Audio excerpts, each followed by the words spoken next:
Assalomu alaykum hurmatli bog'bonlar. 7-aprel 2020-yil.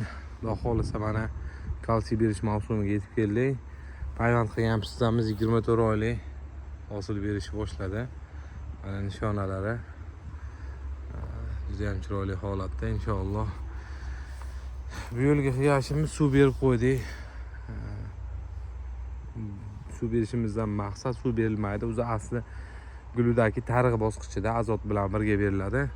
Lekin suv bu yil oldinroq berdik, chunki orasiga yangi shaftoli ekilgan, shuni hisobiga oldinroqdan berdik. Sizlar guludagi beradilar, eslatma bu. Yana kimdir gulda sug'orib qo'ymasin, guluddan keyin sug'oriladi. Xo'p, undan tashqari ba'zi navlarni mana zang kasalligiga moyilligi bor, ko'rib tursizlar, poyada paydo bo'ladi.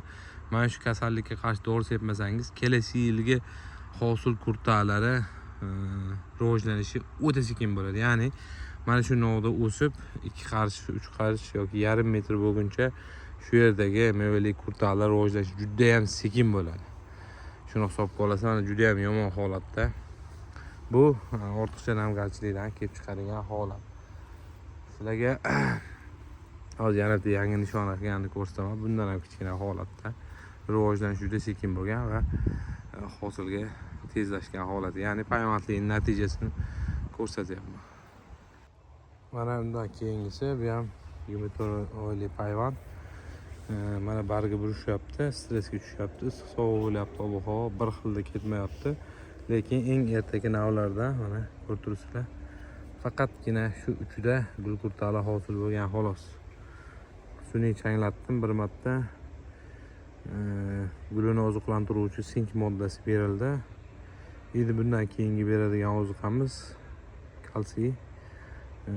Kalsiydan keyin aminokislota, yana qayta beramiz aminokislota va magniy ham beraman. Molibden qo'shib beramiz xudo xolasa inshaalloh. Mana shu belgilar yozilib ketadi. Fosforni berish unutmanglar.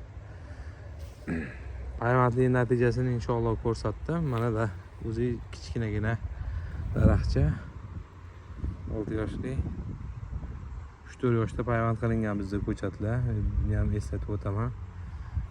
Xudo xolasa endi qancha meva ushlab qoladi bilmayman. Qancha ushlab qolsa ham Allohdan.